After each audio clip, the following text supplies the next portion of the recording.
Bom dia, Sr. Patriarca Dom Rui Valério. Eu começo por agradecer-lhe ter-nos concedido esta possibilidade de entrevistá-lo e de abordarmos alguns temas globais, digamos, como o diálogo interreligioso, o fenómeno das migrações e também, um pouco também, o futuro da Igreja Universal. Estamos muito gratos por ter aceitado esta Obrigado, eu agradeço o convite. Então, eu começaria precisamente pela questão do diálogo interreligioso. A Igreja está a celebrar este ano um ano jubilar e a Diocese de Lisboa, evidentemente, também está nessa celebração do ano jubilar.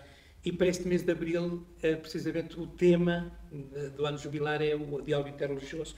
Podia dizer-nos a que iniciativas é que estão a ser levadas a cabo no Patriarcado? Antes de mais, e antes de falar das iniciativas propriamente ditas, é importante nós aludirmos à moldura em que hoje o diálogo interreligioso acontece. Ele acontece dentro de um contexto de consciência de que cada vez mais o contributo que cada experiência religiosa pode dar em ordem à sociedade e, sobretudo, ao serviço da humanidade e de um mundo melhor. E por isso, na senda daquilo que o Papa Francisco disse na Fratelli Tutti, quando apresentava a religião como uma privilegiada plataforma de proximidade, de contacto e de encontro, e portanto há esta consciência. Ou seja, cada experiência religiosa, cada religião, cada credo, está consciente do contributo que pode trazer para a sociedade. Dito isto, dentro deste contexto, eu, enfim, começaria por salientar os encontros, os momentos de oração que têm sido vividos neste ano em concreto, sobretudo a partir do credo niceno-constantinopolitano. Estamos a celebrar os 1700 anos desse alicerce expressivo da nossa fé e, portanto, é uma ocasião para nos aproximarmos de outros irmãos e irmãs que comungam, enfim, a mesma referência ao mesmo Cristo Senhor.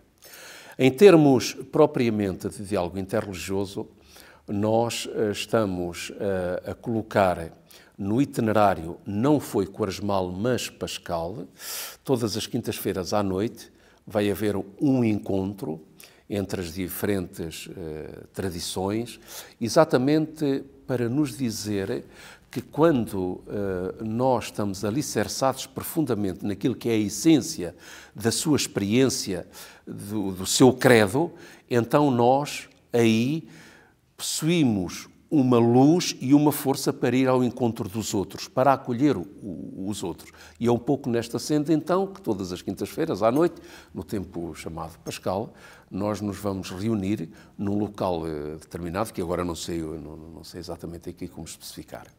Paralelamente a isto, há um contributo, um acordo, que vai para além da experiência orante propriamente dita, da experiência de partilha de experiências, de reflexões, mas também estamos a interagir com outras experiências religiosas no sentido de nos galvanizarmos para, enfim, dar forma e corpo a um princípio de solidariedade.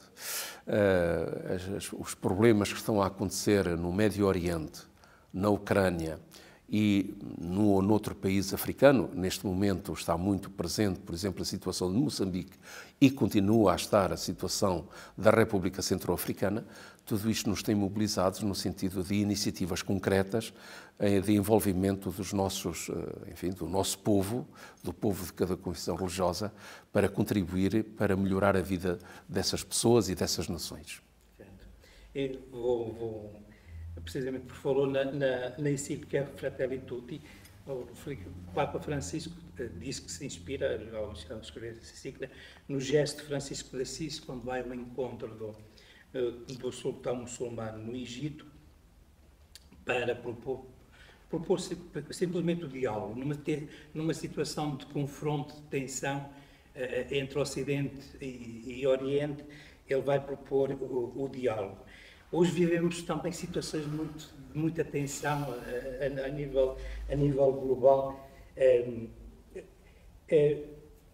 O que é que podemos dizer concretamente, que propostas é que as religiões podem fazer neste ambiente de tensão global, no que toca ao diálogo interreligioso? Eu distinguiria o contributo das religiões em dois níveis. Em primeiro lugar, para um certo apaziguamento de um clima crispado que se está a viver nas diferentes sociedades. E aqui já não há distinção entre sociedades ocidentais e sociedades do Oriente. Mesmo dentro, por exemplo, da faixa de Gaza, têm surgido focos de ação ao nível local. E depois, se nós formos para, por exemplo, para países como a Síria, da Jordânia não tenho notícia.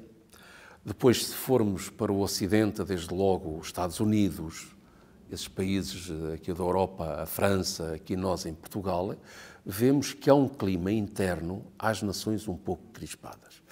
Eles são o eco daquilo que acontece entre nações.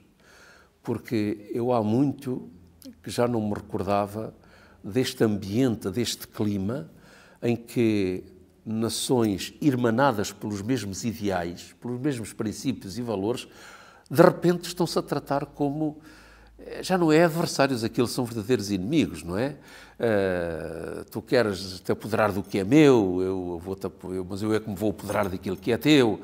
E depois chegamos a este absurdo de, inclusivamente, se querer cativar a autodeterminação de nações e de povos. Quer dizer, há aqui um clima... Ora bem, de que forma é que o fator religioso pode contribuir para o apaziguamento? Eu creio que o pode fazer de várias maneiras. E, aliás, quem se recorda ainda no princípio, enfim, do século XXI, quando se estava naquela fase preparatória da chamada contraofensiva, que depois desembocou na invasão do Iraque por parte de algumas nações ocidentais, todos nós nos recordamos dos esforços incansáveis que quer o Papa, na altura, o São João Paulo II, quer outros líderes religiosos, seja do Islão, seja do judaísmo, seja de outras expressões hindus, fizeram no sentido de um acordo, no sentido de um entendimento, fizeram esse esforço. E a religião, exatamente, tem esse contributo a dar em base a uma coisa que é essencial. É que, para todas as experiências religiosas, a paz não é apenas uma estratégia de bem social, mas a paz é o alicerce de todo o desenvolvimento. A paz é o que permite a agricultura, a paz é o que permite a indústria, a paz é o que permite a escola, o ensino, portanto, a medicina, a paz é o que permite a família, portanto é o primeiro nível. Neste nível que eu lhe chamaria, então, global. Mas depois, hoje em dia, incumbe nas sociedades e no mundo no seu todo uma urgência que eu diria salvífica. E vou-me explicar. Hoje, o ser humano está a ser larga e amplamente reduzido à sua faceta tecnológica. Fala-se muito do homo tecnológicos, ou seja, considerado, o ser humano considerado apenas na perspectiva da sua eficácia produtiva, o ser humano considerado na sua capacidade de fazer muito a baixo custo, o ser humano considerado na sua faceta da competência. E está-se a esquecer que o ser humano é muito, muito, muito, muito mais do que isso.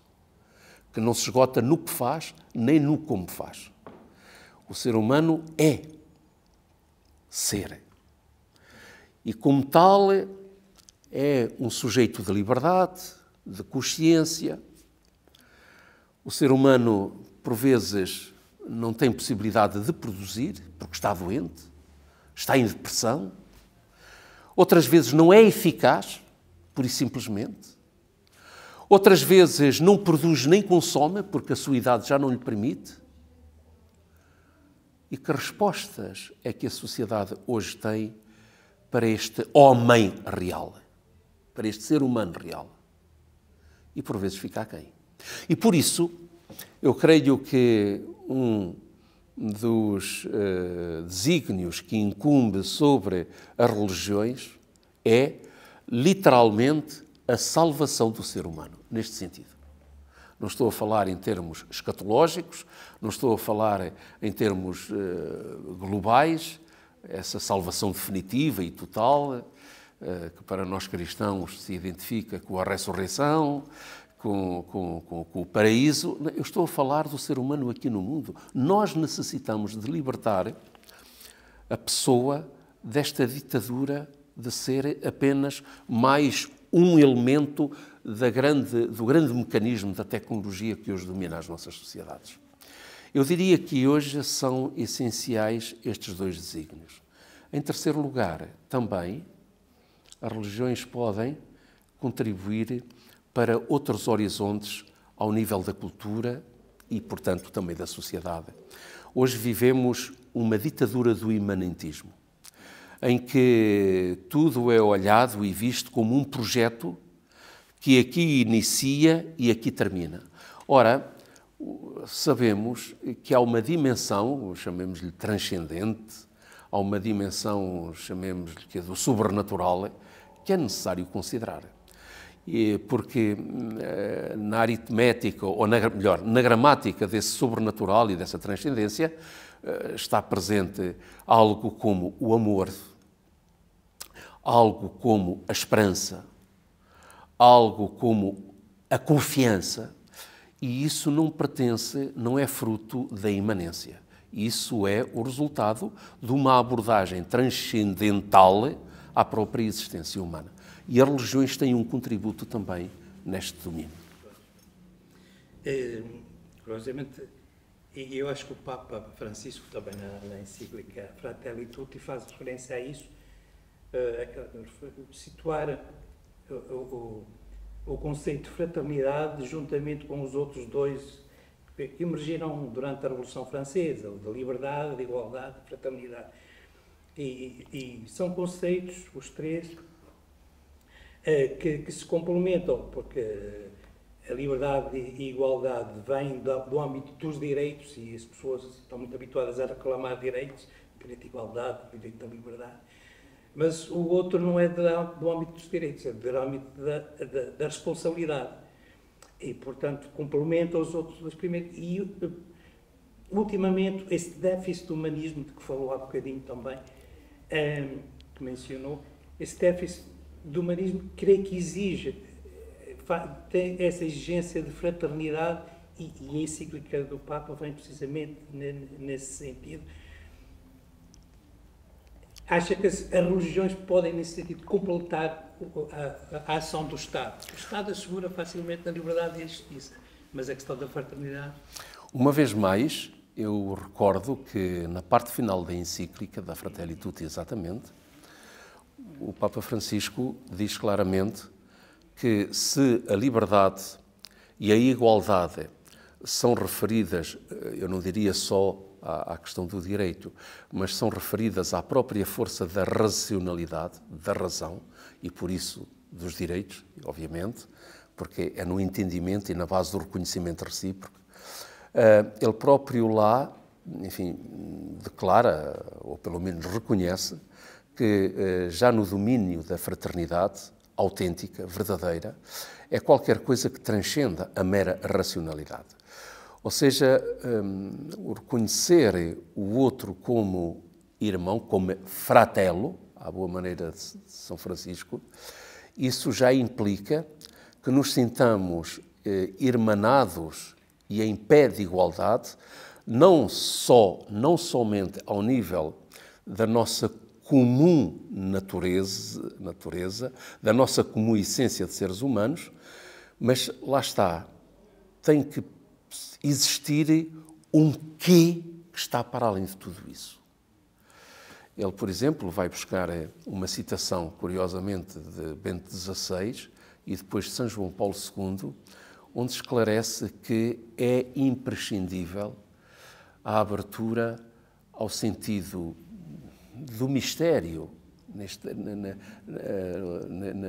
neste horizonte, quer dizer, algo que está para além da mera e da pura razão.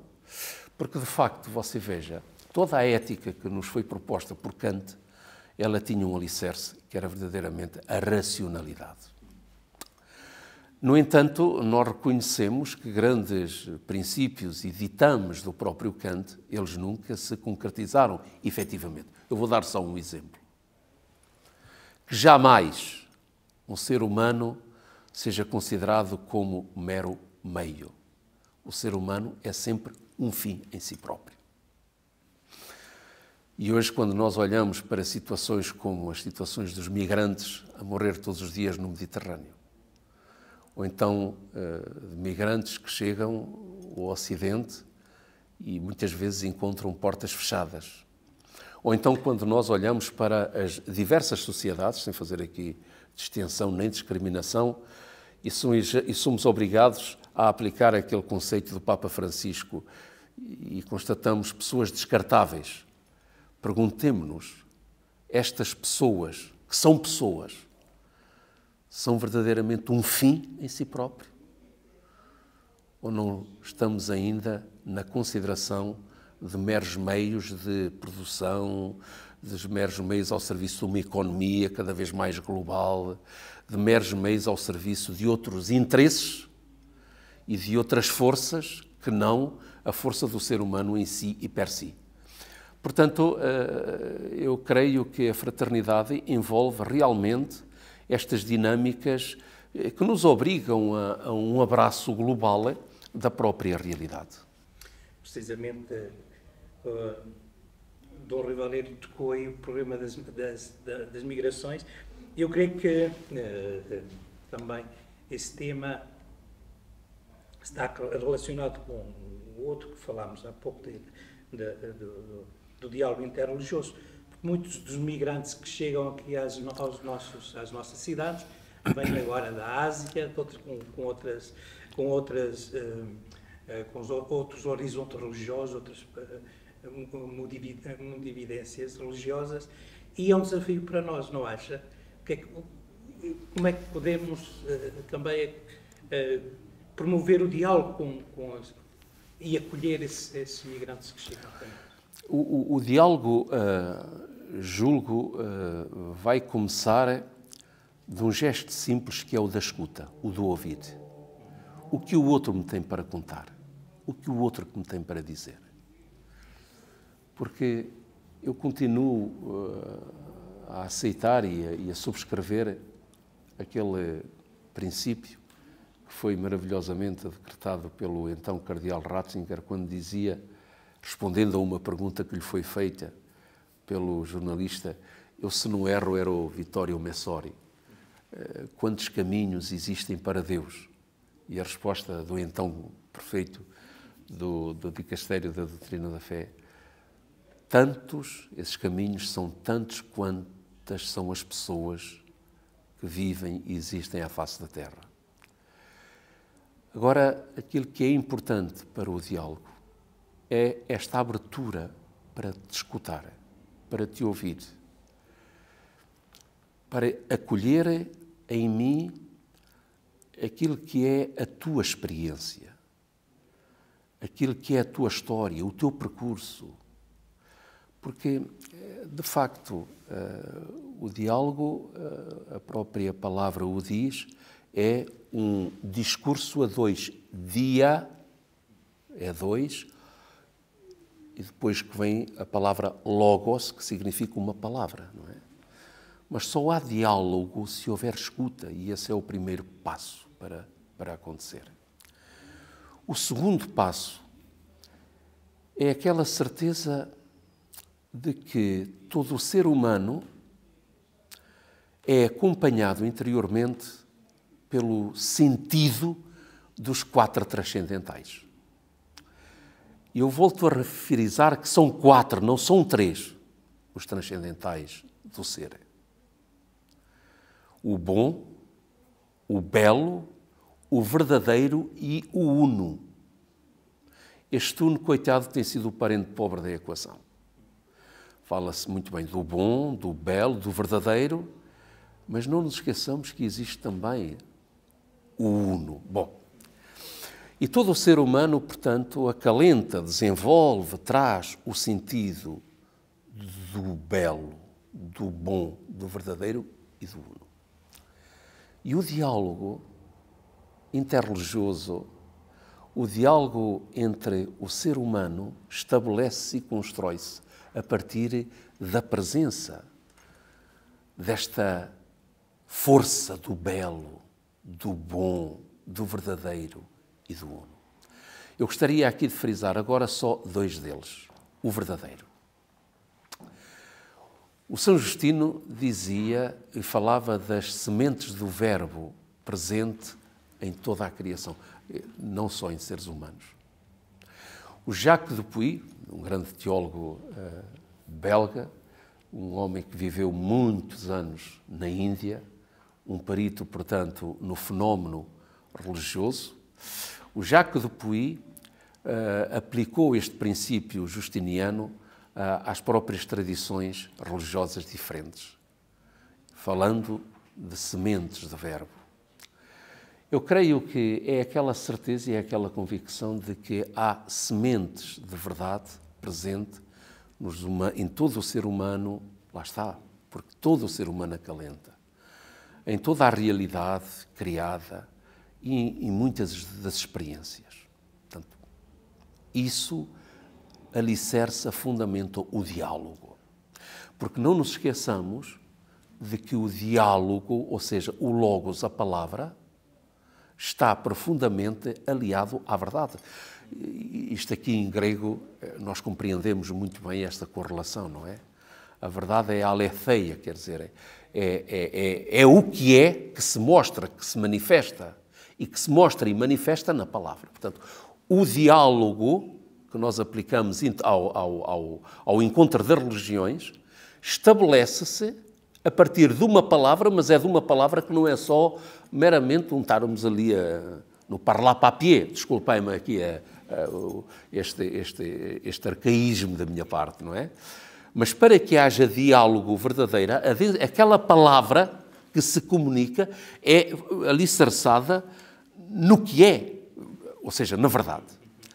E o outro princípio, enfim, que eu gostaria muito de sublinhar ou de refletir é aquele do uno. Todo o ser humano acalenta em si este sentido de proximidade, este sentido de unidade. Pode ser e tem que ser, e muitas vezes é, na diversidade.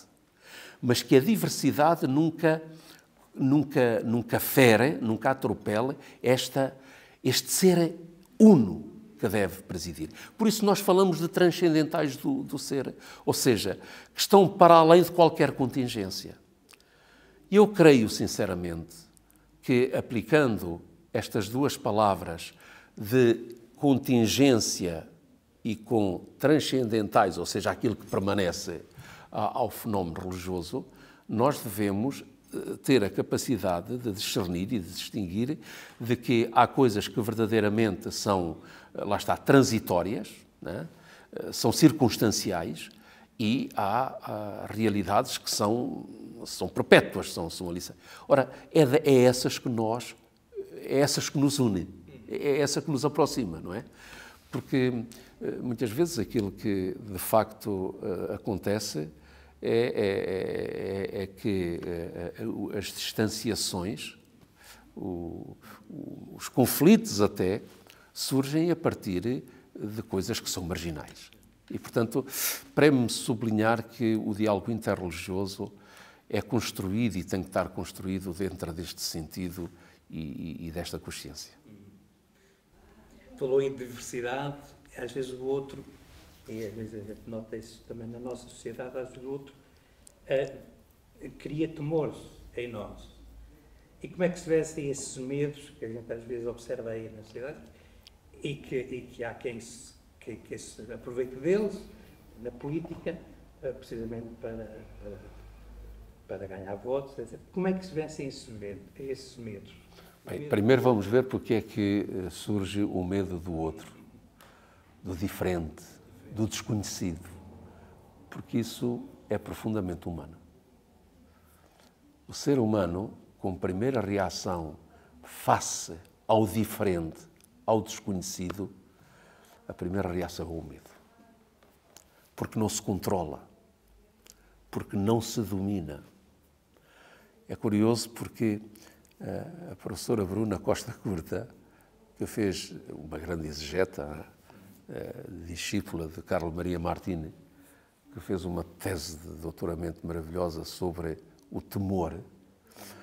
É curioso que um dos textos que ela toma em análise, no seu profundo e extensíssimo trabalho e investigação, de caráter exegeto, é, por exemplo, o temor que se tem, por exemplo, da serpente,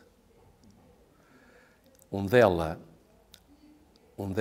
atribui esse medo pelo facto de que ele é imperceptível e não se sabe onde é que ele se possa esconder. A serpente pode estar dentro de uma casa colada a uma parede, como pode estar no chão, e tu não sabes de onde é que ele pode vir. E este não saber, portanto, aqui é o ponto, o não saber, o não conhecer, cria exatamente esta resistência. Como é que se vence este medo, este temor? Bem, até nisso as religiões podem dar um contributo muito significativo às sociedades.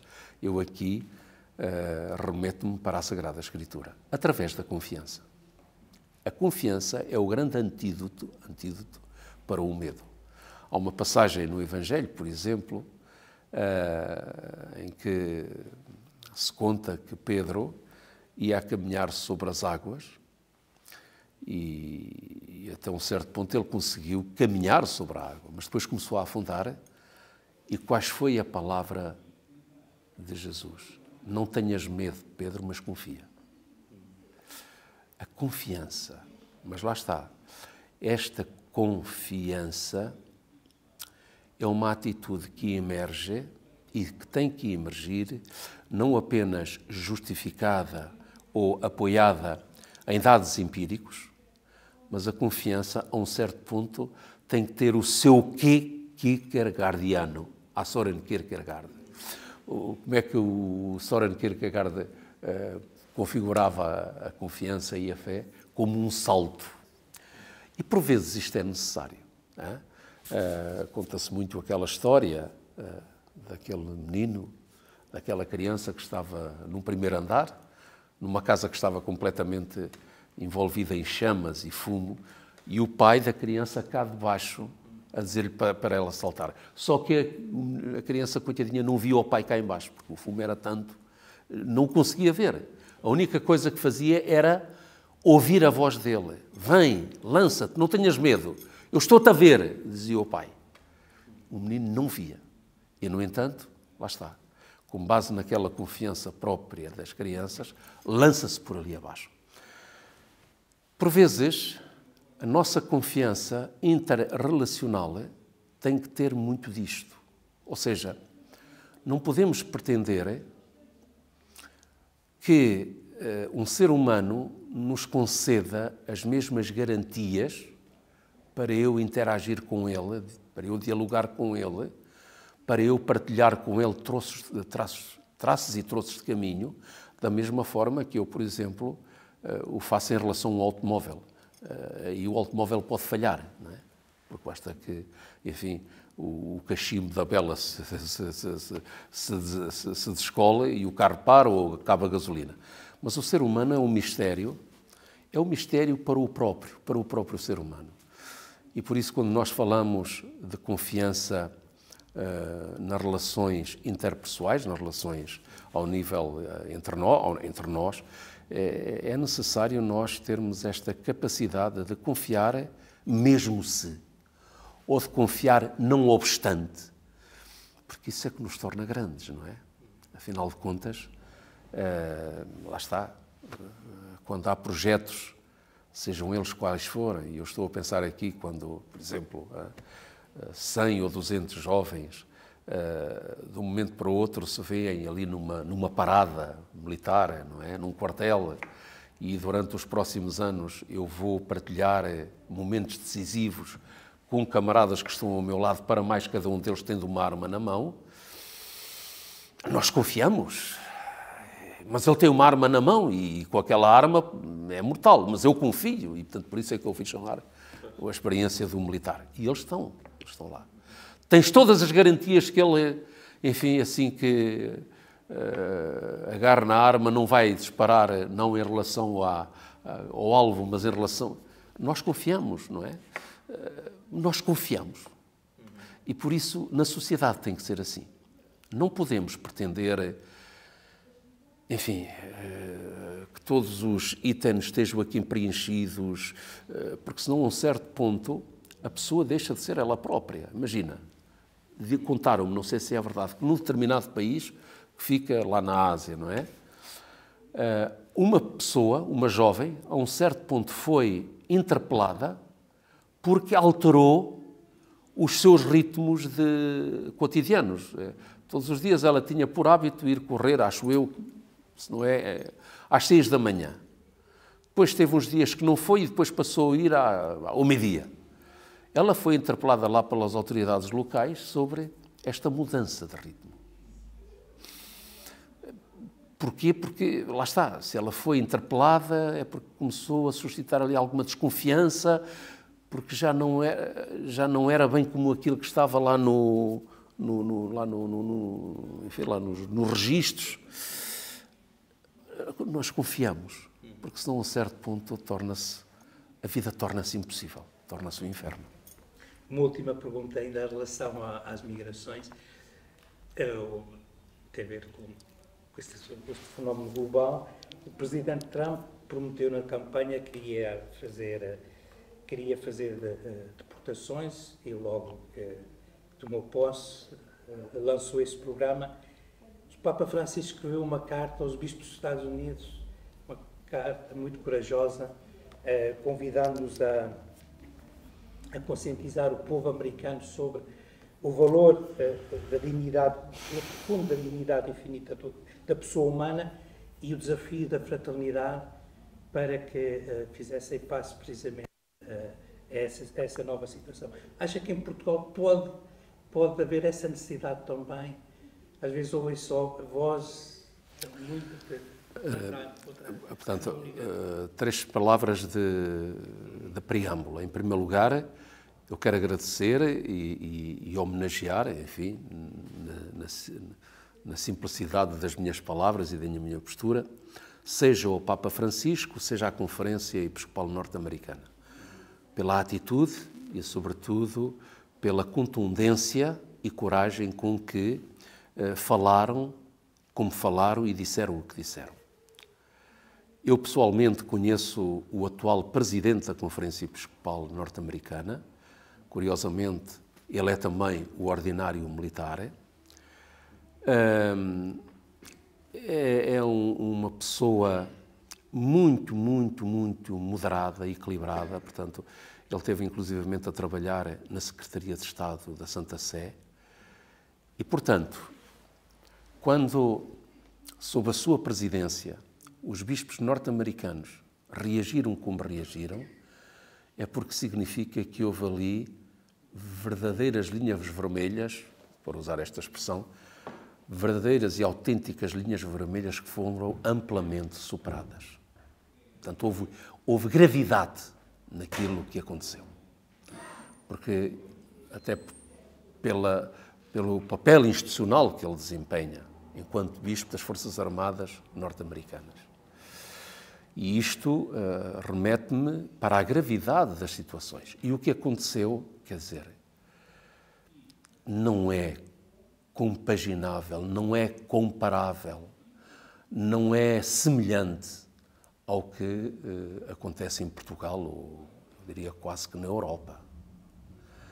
Porque em Portugal ainda existe globalmente, e aqui sem distinção, mas existe um sentido profundo da dignidade de cada ser humano. E existe outra coisa em Portugal. e isso é transversal, de todos os quadrantes, o sentido da necessidade de apoiar a quem precisa de ser apoiado. Podemos não ter capacidade para o fazer, isso é outra questão. Mas toda a gente está de acordo. Bem, pergunta-me você, como é que tem essa certeza? Bem, basta ver a maneira como o nosso Serviço Nacional de Saúde é acarinhado. E é um projeto de solidariedade, de apoio e de garantia de que, mesmo quem não tenha financeiramente capacidade para cuidados de saúde, o tenham na mesma. E todos nós em Portugal estamos conscientes do valor do SNS. Portanto, a partir daí, eu aplico à consideração da nossa sociedade. Portanto, eu não comparava em Portugal, graças a Deus, eu diria assim, não há qualquer fenómeno que seja igual. Porque é que aconteceu nos Estados Unidos é de uma gravidade, enfim, e aquilo vai muito para além de simples folclore político. Quer dizer, quando, de repente, se acabam com apoios a crianças migrantes, quer dizer, isto aqui estamos a comprometer vidas. Ou seja, é a própria vida de crianças que está a ser colocada em risco. Crianças que podem passar fome e frio. Portanto, depois, aquilo que aconteceu lá nos Estados Unidos foi um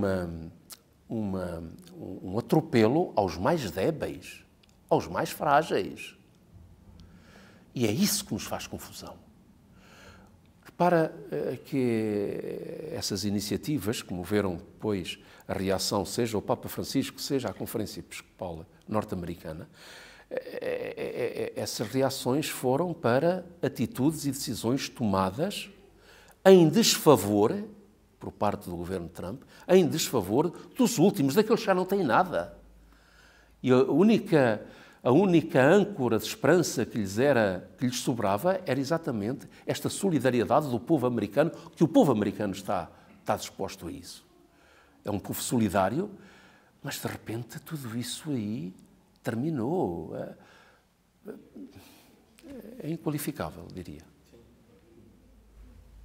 Agora, abordemos algumas questões também do âmbito eclesial. Deve estar para breve a exortação apostólica sobre relativa ao último sino dos bispos, que refletiu sobre a sinodalidade na Igreja. Como é que o Dom Rui sonha a Igreja do futuro, uma Igreja sinodal? Como é que imagina essa Igreja do futuro? Bem, antes de mais, eu devo dizer que o documento final tem sido para mim objeto de leitura, de reflexão e de oração. E eu acho um documento verdadeiramente encantador, que nos abre tantas perspectivas. Teológica e biblicamente muito fundamentado e que depois consegue oferecer um quadro e um panorama de igreja que realmente responde a muito daquilo que hoje sentimos ser uma urgência e uma necessidade. Eu julgo que, e para mim é o principal mérito daquele documento, e de todo este dinamismo da sinodalidade, eu julgo que é muito o recuperar daquilo que foi o estilo de vida da Igreja do princípio, da Igreja chamada da Igreja Nascente, não é? Onde realmente todos eram irmãos, ninguém considerava seu aquilo que possuía, mas tudo era posto e partilhado, e neste tudo posto à partilha de todos está também não só os haveres materiais, mas está também concepções, orientações, inclusivamente intuições. Preme-me, sobretudo, sublinhar o grande respiro missionário que este documento e a sinodalidade vão trazer à Igreja, que é decisivo, Eu considero que não foi só uma janela que se abriu, foi muito mais do que isso. Eu acho que houve até muito muro que se derrubou, portanto, para além de portas e janelas, e todos eles vão coincidir neste ardor missionário que é necessário para nós, Igreja. Exatamente nesta dinâmica de que Jesus não cessa de nos remeter sempre para a necessidade de ir ao encontro, de nos desinstalarmos, para sairmos de nós próprios. E isto é uma urgência para mim, eu não estou a falar em abstrato, para mim é uma urgência. A desinstalação, o ir ao encontro do outro, não apenas para lhe levar a palavra, não, para lhe levar o ouvido. Que tens para me dizer? O que é que eu posso aprender com a tua experiência de vida? Como é que nós podemos caminhar e trabalhar juntos? Como é que nós vamos resolver estes problemas, mas em conjunto? Porque lá está, há uma máxima que é muito usada, em âmbito castrense, mais uma vez, não é? Que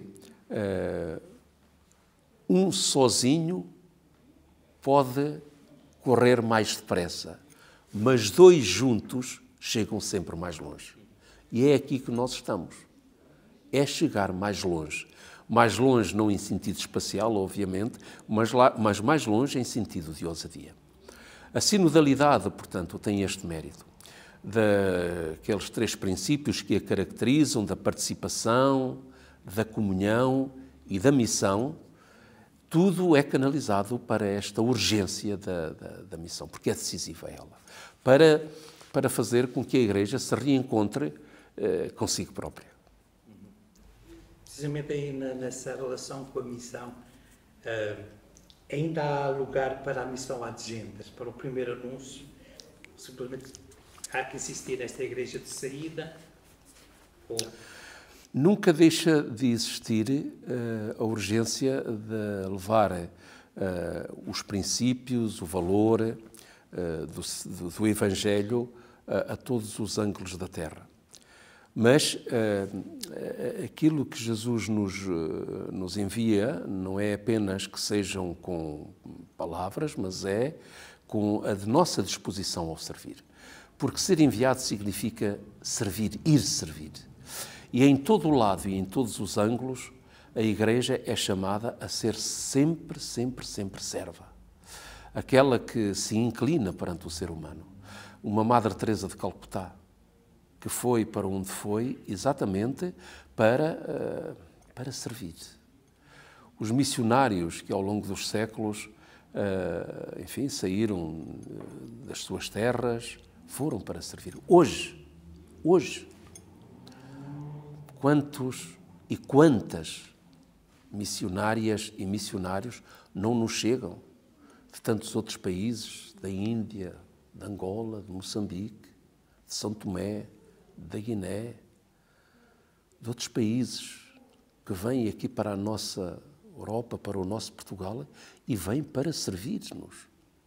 Vêm para servir com dignidade, com frontalidade, com liberdade, propondo-nos exatamente este caminho de felicidade, que é uma felicidade que se faz na medida em que não apenas procuramos a promoção de nós próprios, mas procuramos fundamentalmente que o ser humano, na sua essência de pessoa, seja promovido.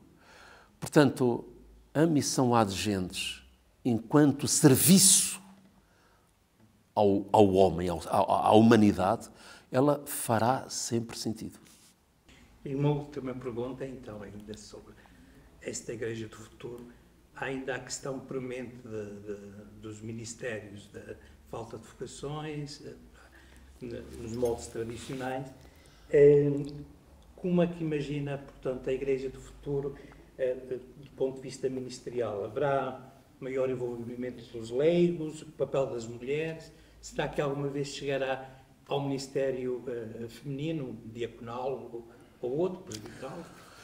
A Igreja, como sabe, está a fazer um caminho muito interessante e muito envolvente em vários domínios e em vários campos e com horizontes diferentes também. Do ponto de vista eclesiológico, neste momento estamos no pé em que estamos, ou seja, relativamente à questão ministerial feminina, o Papa Francisco, tanto quanto eu sei, organizou um grupo de trabalho e de reflexão que está a trabalhar ao seu ritmo, naturalmente, que nunca é aquele ritmo que todos nós gostaríamos, mas é ao seu ritmo. Mas eu, do ponto de vista antropológico, acho que a reflexão tem que partir muito daí, ao nível de uma reflexão antropológica, para um abraçar daquilo que, há pouco falávamos da diversidade, e que como a diversidade enriquece o uno, a unidade. Também aqui é preciso reconhecer que quando nós falamos de ministérios, nós estamos a tocar muito daquilo que é uma diversidade dentro da própria Igreja. Aliás, o próprio São Paulo diz quando fala dos carismas.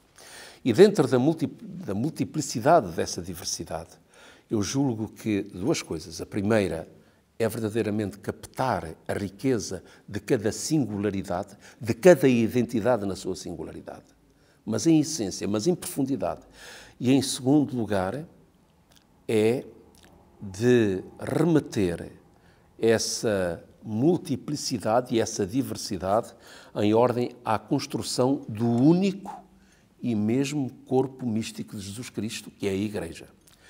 Julgo que tem que ser por etapas, obviamente, e há uma primeira etapa, não haja dúvida nenhuma, que tem que acontecer e que tem que existir, sempre no âmbito ministerial, que é a necessidade que existe, seja do ponto de vista bíblico, seja do ponto de vista teológico, para fundamentar e para tornar ministério muito daquilo que hoje está tudo concentrado, tantas vezes, numa pessoa de um só.